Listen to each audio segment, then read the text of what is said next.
at Crafty Hope, welcome! It's time for the week 48 mixed media prompt card for hashtag Crafty Hope prompts. So let me tell you a little bit about it. We're on week 48, so there's a lot of content.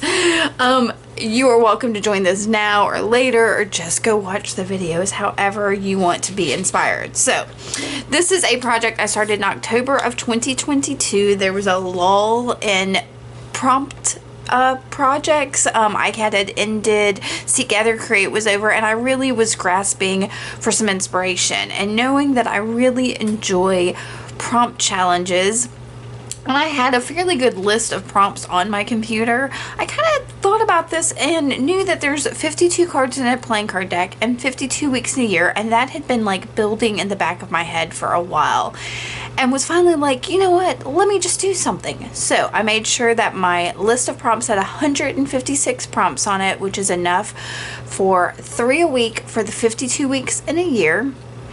And I'm altering a playing card every week. So every Monday I'm drawing 3 of those prompts from this little jug that I've also altered with my prompts. And once I draw those, I then alter my playing card. I tend to do 2 sides. One side is my decorative side, and the other side has my prompts on it. And basically, when I get to the end of this year-long project, I will have a full deck of prompt cards. So at any point, I can pull a prompt card and have a couple prompts. My idea, though, is to maybe pull like 2 or 3 of them and pick a couple of those prompts and be inspired that way. So, yeah. That's the idea for Crafty Hope prompts. Every Monday I draw 3 prompts and alter a card that I'll be able to use later. But so that I don't get stuck in the rut of just using those 3 prompts for cards, every Saturday I'm also doing another project with those prompts, and it could be anything. I just did a junk journal page, I've done art journal spreads, I've done mixed media assemblages and jewelry and wall hangings and all kinds of amazing things. There is a playlist at the end of this video that you can click on and kind of work your way through if you want to see how this has progressed. You're also invited to play along. I've got those prompts below if you want to use them in some other way. I invite you to use the prompts that I pull every week. Just, but if you do use these prompts or the prompts you pull or however, use that hashtag Crafty Hope prompts and tag me so that I can see what you made and other people I can share it, and we can all get inspired by, this creative community.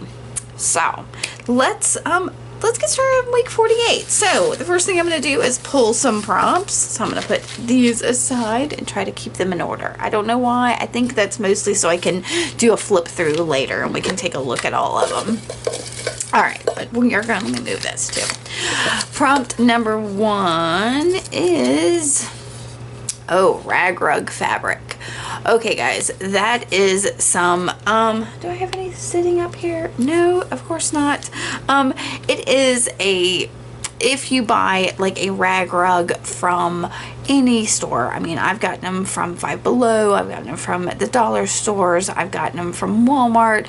They are made out of scraps of fabric. A lot of times they are kind of see-through chenille or tulle-like. Sometimes they're more cottony. I've gotten denim ones and leather ones before, but basically scrap fabric. That's all it is. And I've got a bag of some of that rag rug fabric. I've also got like 2 other rag rugs I still have to take apart. I am not asking you to go out and buy a rag rug and take it apart. Basically, just find some scrap fabric that could be quilt fabric or just some kind of fabric that's sitting around in your stash. In fact, I've probably got something up here on my desk somewhere, like here is a piece of scrap fabric that I could use in this. For me, I will be using some of that rag rug fabric. So that's all that first one is. So let's get to number 2. And that is Photobooth. So that is a Tim Holtz product.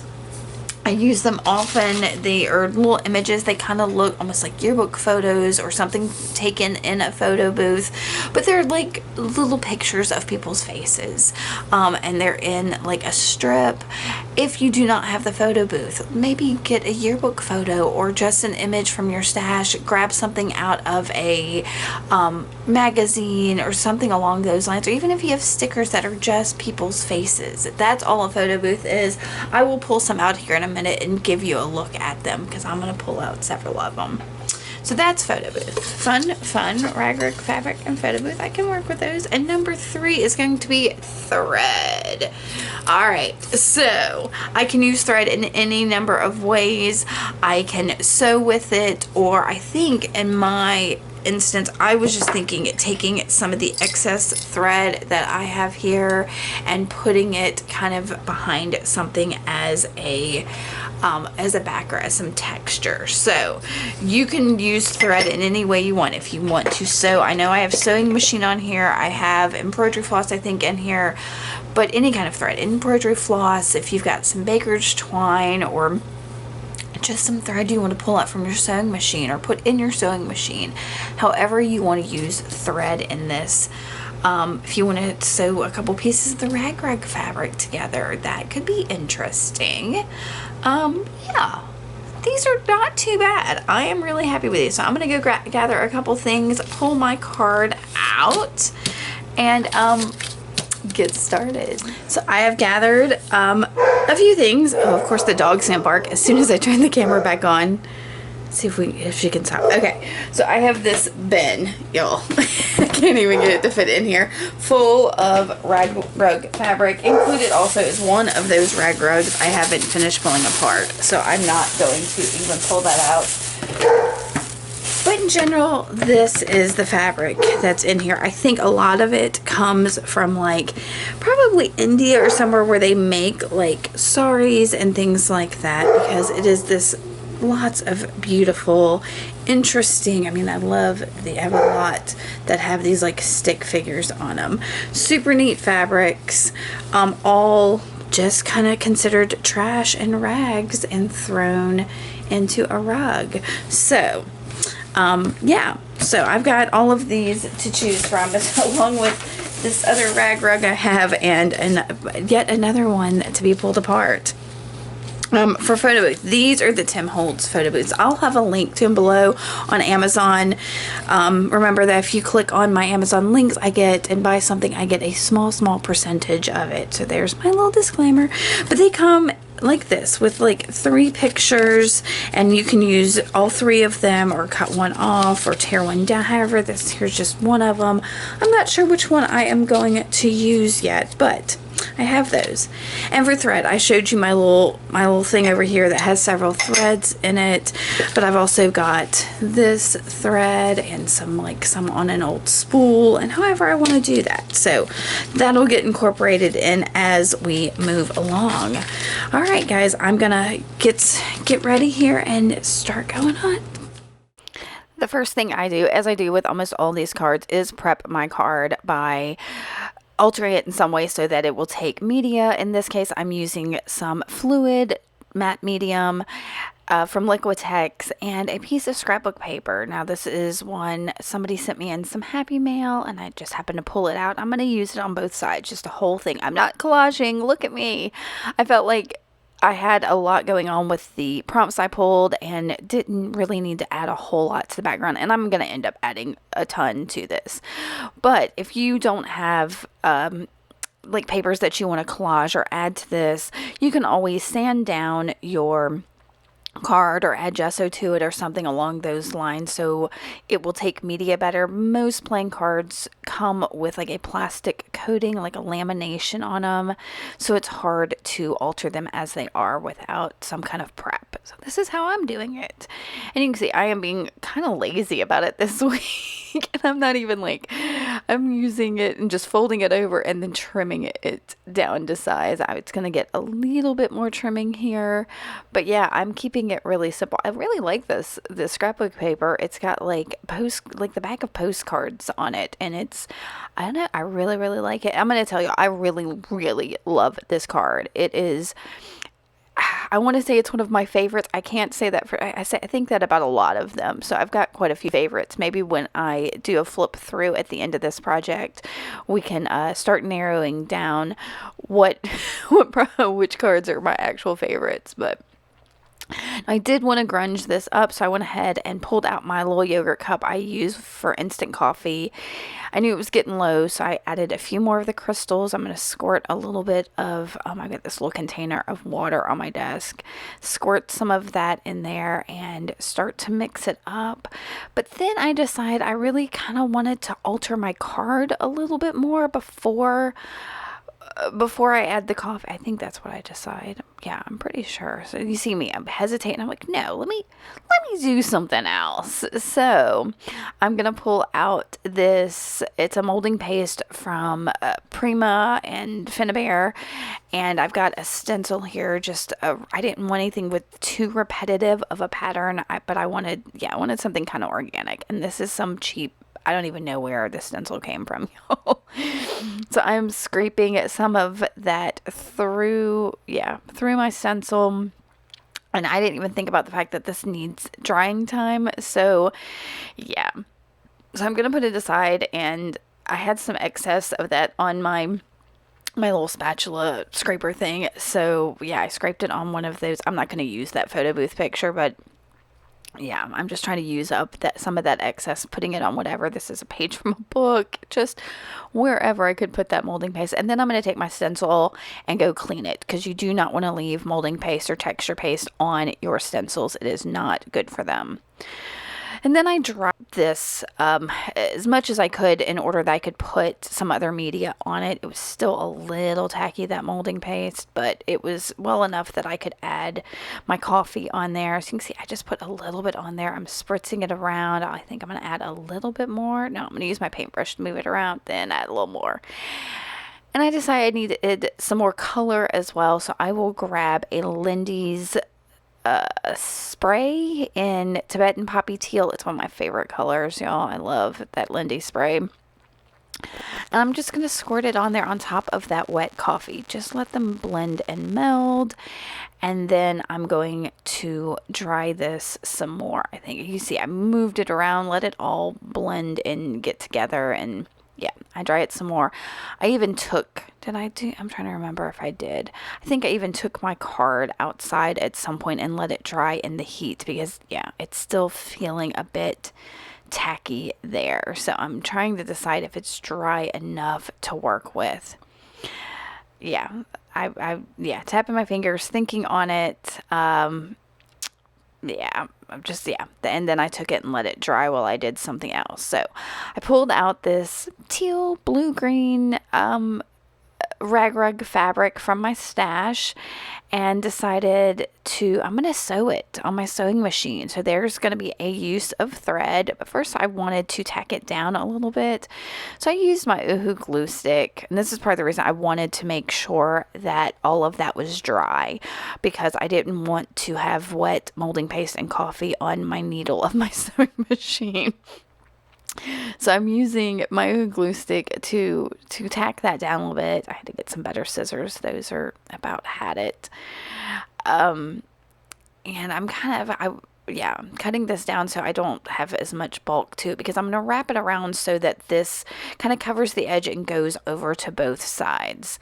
So I'm tacking it down on both sides super sloppily. This is just like a little bit of a, scrunchy ruffleness. And I'm going to get that all there. I'm going to take a look at it.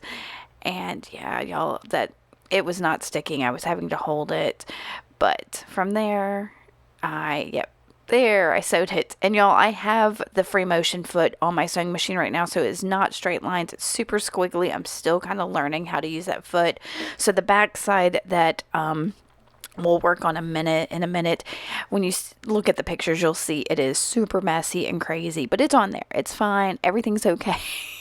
It's just that free motion foot and my inexperience with it.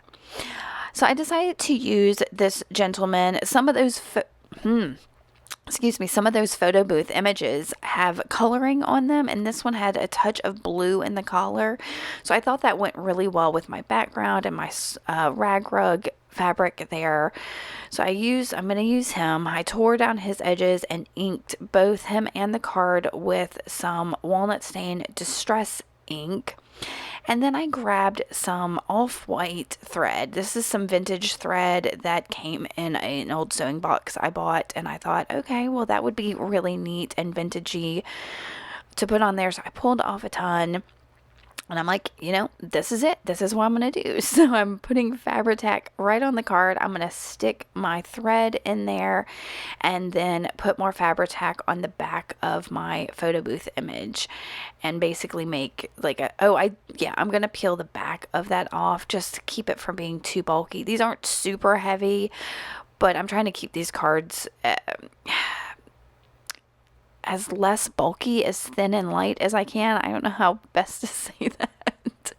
Oh, and my Fabri-Tac is all gunked up. I was getting it everywhere. It was all over my fingers. And I was trying to work fast because I wanted that thread to have a sandwich of Fabri-Tac to it, but it's fine. Y'all, the thread on this is like my absolute favorite thing. So, yeah, it's the best. And I knew I needed some kind of a sentiment on there. And I went with my small talk stickers in black because it would kind of go with the black thread from my sewing machine. And I went with the phrase it says just because. I am inking the edges. This won't show really, other than it takes the white edges, like the outside edges of that off. So, and I'm, sticking that down. And this side is done. It's gorgeous. Wait till you see those final. Oh, no, it's not done. I used a little bit of Stabilo all pencil underneath it just to give it a little shadow that I'll activate. And then it'll be done. And I'll flip over to work on the other side. But this side, y'all, oh, it's glorious. Glorious. I love it so much. You see me trying to fan it to try it off. I'm so crazy. All right, so I'm going to flip over to the other side, and I decided this is just going to have my prompt words on it, but I've also got to add the photo booth and all the other things to it somehow. So that Stabilo was sitting there, and I just drew some sketchy lines on it. I'm going to activate it with a wet paintbrush and then splatter on some coffee just to give it some grunge and some texture to the background, because I still need to add my photo booth and my words on it. And I'm also going to add more thread and more of that rag rug to it. So I'm going to dry this real quick. And I also cut down all of my words so that that was done and kind of just whatever. And I'm flipping through my pictures trying to decide what I wanted to use, if there was somebody in here. And I end up deciding on this lady with the hat, and she's got a really florally, I don't know. She didn't matter really what she looked like. But I'm going to rough her up. I'm going to bend her and move her and fray the edges, tear the edges, scrape into the card with my scissors. Get it nice and grunged up. I love that about these photo booth ones because, if you had an actual photo, you probably wouldn't want to do some of these things. But since this is a product that you can just buy, it feels less destructive and more freeing. I don't know. So I did ink her edges as well. I wanted to add some more rag rug fabric, and I thought I was going to use that same teal green one, but I was like, you know what? I have all of this other fabric. Let me bring something else in. So I found this piece, which had a neat texture to it. I don't even know, y'all, I don't know fabrics well enough, but it wasn't as slippery as the other one. It's more rough, more kind of burlap feeling to it. And so I'm cutting it down. I wanted something black, and this is more navy, but it didn't matter. So I cut it down. Yeah, you can see that it's a super rough cut. Nothing about that is straight or even, and I didn't care. So I will grab my Fabri-Tac and put a line of it down. Then I'm going to smear it just a little bit with this silicone spatula thing so that it doesn't poke through. Who did I just see do that? Oh my gosh, whose video was I watching? Nina's, maybe? Was it Nina? It was somebody. I cannot remember who did that technique. I apologize for that. But I'm getting some of this hot pink thread because I wanted a bit more color on this side. I went with all the moody blues and teals on the other side. So I was like, you know what? This is going to have navy and this teal and hot pink. And yeah. So I balled up that thread. I peeled off the back of her as well. And then again, I'm going to put some Fabri-Tac on the back of her and smush it down. I still need to add my sentiments, not my sentiments, oh my gosh, my prompt words. And my idea was, I had thought of this while I was taking the front side of the card out to dry in the sunshine. And I was like, well, what if I use the sentiments so I don't cover her face as like a frame around her? So that's exactly what I'm doing. I am putting them around the outside of her. The first one on the top, the second one on the side, the third one on the bottom. I will add a little bit of Fabri-Tac, especially this one for some reason really did not want to stick. I don't know. I ended up, I don't even know if I did that off camera, but added some Fabri-Tac to the one on the right as well. So I'm going to trim that down. I'm going to write down my number 48 up in the upper right corner after I ink up the edges of this. And then I'm going to decide that white is really distracting and that I needed to bring it elsewhere on this card. So I'll grab my Sharpie paint pen in white and add a couple dots. It's like a series of 3 dots on all basically 4 corners of this card so that white is kind of worked in. It does soak into the coffee a little bit in the final pictures, but yeah, I am super happy with this card. I hope you are too. Let me know if you have any, look how beautiful that is. Oh my gosh. Okay, let me know if you have any questions or comments. If you like this, give me a thumbs up and I will see y'all very soon. Thanks for watching, y'all. Bye.